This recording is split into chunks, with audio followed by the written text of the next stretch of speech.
Hello बच्चों, welcome to NEET one channel, your one stop destination for all things related to NEET 24, 25 और 26। यहाँ आपको free के content, high quality content मिलते हैं यूट्यूब पर in this channel by wonderful teachers who has years of experience for all three subjects, physics, chemistry and biology. तो बच्चों, आज आपकी KQ मैम यहाँ पे खड़ी है विद एन अपडेट। जो भी नीट का बच्चा सीरियसली नीट के लिए प्रिपेयर कर रहा है वो ऑलरेडी इस अपडेट के बारे में जानता होगा, क्योंकि ये 2 दिन पहले का अपडेट है।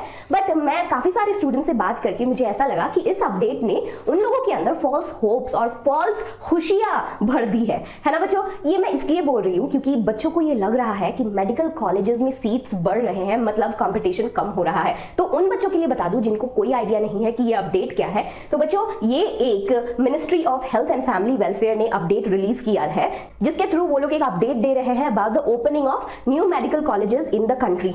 ठीक है, तो वो लोग कह रहे हैं 157 government medical colleges have been approved. तो बच्चा, ये तो सबसे पहली गलत इंफॉर्मेशन फैल गई है कि 157 न्यू गवर्नमेंट कॉलेजेस खुल रहे हैं। बच्चा, नेक्स्ट लाइन पढ़ो। नेक्स्ट लाइन कह रहा है कि out of which 108 medical colleges have been functional। वो 157 जो अप्रूव हुआ था उनमें से 108 medical colleges are already functional, वहां पे बच्चे पढ़ रहे हैं, वो ऑपरेट हो रहा है। तो 157 माइनस 108 कर लो, बाकी जितने भी बच गए हैं वो नए खोले जाएंगे। बट क्या 2024 के बच्चे वहां पे एडमिशन ले पाएंगे? We never know, because we don't know the status की वो कितना बन गया है, कितना फैकल्टी रिक्रूटमेंट हुआ है एंड ऑल ऑफ दैट, है ना। तो 24 के बच्चों, पहले तो ये सोच लो कि कितना बढ़ेगा। वी नेवर नो, बढ़ेगा भी नहीं, we don't no.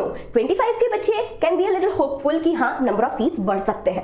But does that mean कि आपका कंपटीशन कम हो रहा है? नहीं, क्योंकि इससे पहले वाला अपडेट अगर आपको याद हो, उसमें ये कहा था कि people who have biology as their second subject can also apply for NEET. मतलब बच्चे तो बढ़ रहे हैं ना यार, बच्चे तो बढ़ रहे हैं कंपटीशन में। How is it reducing your competition? उसके अलावा इन लोगों ने कुछ पॉइंट्स में मेंशन किया है, कुछ बातें जो मैं आप लोगों के साथ शेयर करना चाहती हूँ। Under the centrally sponsored scheme CSS, 157 medical colleges have been approved in 3 phases. ये 3 फेजेस में वो गवर्नमेंट इसे बनाते जा रहे हैं, जिसमें से फेज 1, फेज 2 तो ऑलरेडी बन चुका है। फेज 3 का काम अभी शुरू होने वाला है, और वो कौन कौन से स्टेट्स में बनेगा उसका भी डिटेल इस PDF में दिया गया है, जो I think most of you have seen. But for all those who have not seen it, ये पूरा PDF आपको हमारी Telegram channel NEET one channel पे मिल जाएगा। तो बच्चों, ये सारे कुछ छोटे छोटे पॉइंट्स उन लोगों ने मेंशन किए हैं, जहां पे उन्होंने लिखा है कि upgrading district referral hospitals under which 157 new medical colleges have been approved, out of which 108 are already functional, जो मैंने अभी आप लोगों को बताया नहीं। उसके बाद ये कुछ पॉइंट्स है जो मुझे नहीं लगता इतना इंपॉर्टेंट है आप लोगों के लिए। बट उसके अलावा ये पॉइंट नंबर 4 कहता है कि setting up of new AIIMS, 22 AIIMS. इससे आप फिर से खुश हो जाओगे, 22 एम्स खुलने वाले हैं? नहीं, 22 AIIMS have been approved. Government ने अप्रूव किया था 22 एम्स के लिए, उसमें से 19 एम्स ऑलरेडी बन चुके हैं, उसमें अंडर ग्रेजुएट कोर्स ऑलरेडी चल रहा है। ठीक है, तो अभी और बस 3 और नए एम्स बनेंगे under the approval which they have already got, है ना बच्चा। उसके बाद बच्चों, point number 5 which is very very very important. एक बार पॉइंट पढ़ती हूँ, उसके बाद मैं बताती हूँ। Relaxation in the norms of setting up of medical colleges in terms of recruitment of faculty, staff, bed strength and other infrastructure. ये सारे जो पॉइंट्स हैं, रिक्रूटमेंट ऑफ फैकल्टी मतलब आपको कौन पढ़ाएगा मेडिकल कॉलेजेस में एडमिशन लेने के बाद, और वहां पे स्टाफ का सिलेक्शन, कितना स्ट्रेंथ ऑफ बेड, कितना बड़ा हॉस्पिटल होगा, कितना स्ट्रेंथ ऑफ बेड होगा उसमें, और इंफ्रास्ट्रक्चर, बिल्डिंग कैसा होगा मेडिकल कॉलेज का, वो सारा सब कुछ डिपेंड करता है कि आपका ट्रेनिंग MBBS के दौरान किस तरीके का होगा। More the number of bed the better you will get expose to more number of patients, है ना बच्चों। बट क्योंकि ये नए मेडिकल कॉलेजेस खुलने वाले हैं, तो इनिशियली उन लोगों में रिलैक्सेशन कर लिया गया है। जो मान लो इस लेवल का एक थ्रेशोल्ड उन लोगों ने रखा होगा कि इससे ऊपर के ही क्वालिफिकेशंस या मान लो क्वालिटीज के फैकल्टी मेंबर्स या स्टाफ हम लोग वहां पे डालेंगे। बट क्योंकि ये नए नए बन रहे हैं, they have relaxed down the norms. समझ में आ रहा है आप लोगों को? तो क्या होगा, नए नए मेडिकल कॉलेजेस में बहुत सारी चीजें कॉम्प्रोमाइज होगी। तो आप लोगों को जी जान लगा देना है to get into a good medical college, क्योंकि 5 साल दोगे आप लोग, 5 साल you'll be you know dedicating into that one college। अगर वो कॉलेज में आपको स्टाफ अच्छा नहीं मिले, बेड स्ट्रेंथ अच्छा नहीं मिले, training as an MBBS student अच्छा ना मिले, तो भाई यू विल ओनली रिग्रेट, है ना।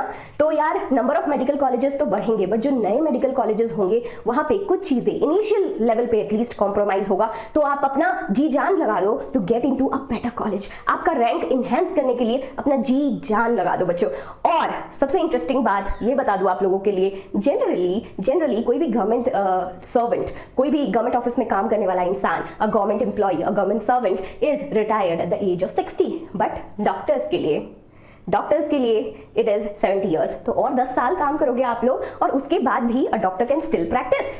ये खैर आपके नीट के एग्जाम से रिलेटेड नहीं है, but this is a feel good element which I want to give you. तो बच्चों उसके अलावा इस पीडीएफ में ये दिया गया है कि फेज 3 अभी जो 75 न्यू मेडिकल कॉलेजेस बनेंगे वो कौन से स्टेट्स में कितने बनेंगे, इसका भी आप लोग एक बार नजर मार लेना और देखना आपके स्टेट में कितने मेडिकल कॉलेजेस खुलने वाले हैं या खुलने वाले हैं भी कि नहीं। But this should not give you false hope and false day dreaming वाला सिचुएशन कि भाई हमारे स्टेट में बढ़ रहा है तो मुझे तो मस्त मेडिकल कॉलेज मिलेगा।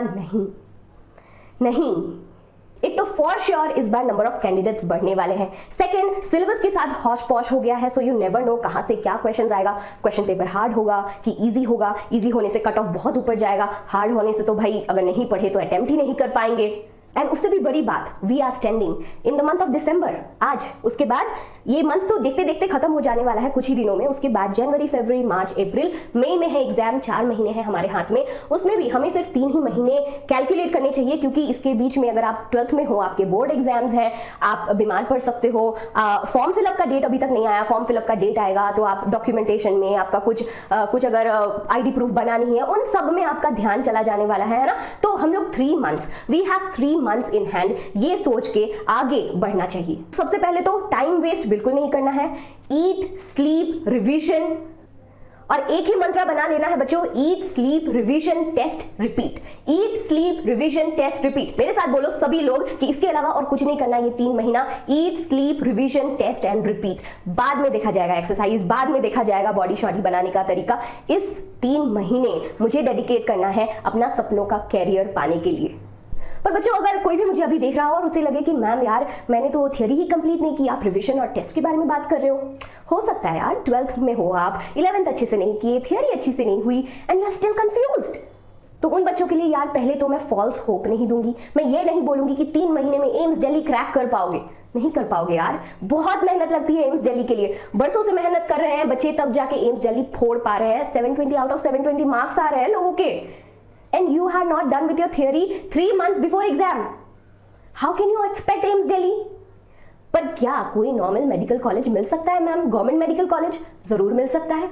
एम्स दिल्ली नहीं पर कोई नॉर्मल गवर्नमेंट मेडिकल कॉलेज तो पक्का मिल सकता है। उसके लिए क्या करना है? उसके लिए डेली डिटेल 1 शॉट्स देखने हैं अभी आपको, जो इस नीट 1 चैनल में every single day at 12 PM physics, chemistry, biology के वंडरफुल 1 शॉट लेक्चर्स दिए जाते हैं आप लोगों को।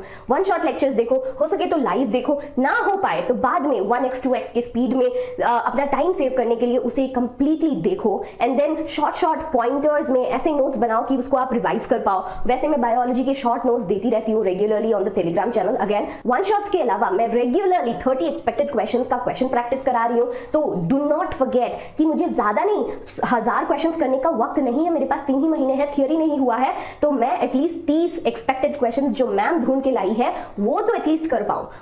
और हर कोई टीचर इस चैनल में एटलीस्ट 1 महीना before your NEET exam syllabus complete करने वाला है, ताकि 1 month you get completely to your self study, है ना बच्चों। All you need to do is subscribe to this channel, stay consistent, regularly hard work करो, 1 शॉट्स देखो, रिवाइज करो, क्वेश्चन प्रैक्टिस करो, टेस्ट दो, कोई नहीं रोक सकता आपको नीट क्रैक करने से। और बच्चों before I end this video let me tell you कि हम लोग बायोटेक्नोलॉजी कर रहे हैं फिलहाल बायोलॉजी में, जिससे हाईएस्ट नंबर ऑफ क्वेश्चंस पूछे जाते हैं 9 questions, and tomorrow sharp at 5 PM we will be doing a fast 1 shot of the entire biotechnology unit. ठीक है बच्चों, see you tomorrow, do not forget to press the subscribe button of this channel. Bye.